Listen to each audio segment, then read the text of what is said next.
Hello বন্ধুরা, দিশারিন mini ব্লগে তোমাদের আবার একবার স্বাগত।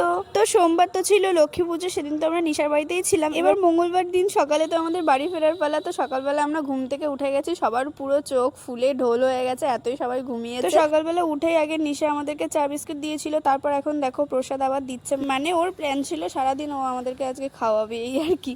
তো যাই হোক, তারপর ও সমস্ত যে প্রসাদগুলো দিচ্ছে ওগুলো সবকিছু তো মিষ্টি জিনিস ছিল, লুচি, পায়েস, অনেক রকম নাড়ু, আর এই সব মিষ্টি আমরা কেউই তেমন খেতে পারি না। আর আমাদের অর্পিরানি তো একদমই মিষ্টি খেতে পারে না, তবুও আমরা একটু আধটু খাই, আমি আর নিশার। ও একদমই খেতে পারে না, তবুও আমাদের জোরজবস্তি করা ও খেয়েছে।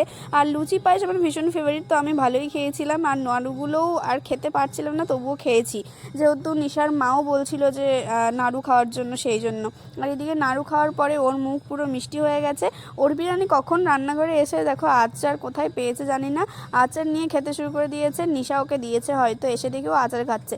আর এদিকে নিশা রানী আমাদেরকে ভাত দেবে বলে আবার বেগুন ভাজছে, মানে ওর খাওয়ানো এখনও শেষ হয়নি, তোমরা একবার ভাবো। তো যাই হোক, একটা কথা বলি তোমাদের, এই যে সব থেকে মধুর সম্পর্ক কাকে বলে জানো? সব থেকে মধুর সম্পর্ক হয় হচ্ছে বন্ধুত্ব, যেটা রক্তের সম্পর্ক ছাড়াই তৈরি হয়। সব থেকে মিষ্টি সুন্দর সম্পর্ক, আর এই সম্পর্কটা আমাদের গপুই তৈরি করে। আর জেঠিমণি এখন ঘরের পুজোটা করে নিচ্ছে, আর এদিকে নিশার ভাত মানে রেডি করাও হয়ে গেছে আমাদের খেতে দেবে বলে। এবার তিনজনেরই ভাত বেড়ে ও বসে আছে, আর আমরা এদিকে ক্লে পেয়েছি, মানে নিশার বাড়িতে কিছু বাচ্চা আছে, ওরা নিয়ে এসেছিলো ক্লে, আমরা সেগুলো দিয়ে খেলতে শুরু করে দিয়েছি। আমি আর অর্পি ফুল বানাতে শুরু করে দিয়েছে। আর এই যে দুটো বাচ্চাকে দেখছো, এরা হচ্ছে নিশার ভাই, নিশার মামির ছেলে। খুব দুষ্টু, কিন্তু ওরা খুব ভালো, মানে আমাদের সঙ্গে খুব তাড়াতাড়ি মিশে যায় আর খুব ভালোবাসে আমাদের সবাইকে। তারপর আমরা খেয়ে দিয়ে রেডি হয়ে আবার বেরিয়ে গেলাম। এখন যাচ্ছি দিদুন বাড়িতে, সেখানে একটু কাজ আছে, তারপর বাড়ি চলে যাবো। নিশাকে নিয়ে আমি দিদুন বাড়িতে এর আগেও অনেকবার এসেছি, কিন্তু অর্পিতা একবারও আসেনি, তো ওকেও একটু দেখিয়ে দিলাম দিদুন বাড়ি। তারপর এখান থেকে একটু ঘুরে গল্প টল্প করে চলে গেলাম, বেরিয়ে গেলাম।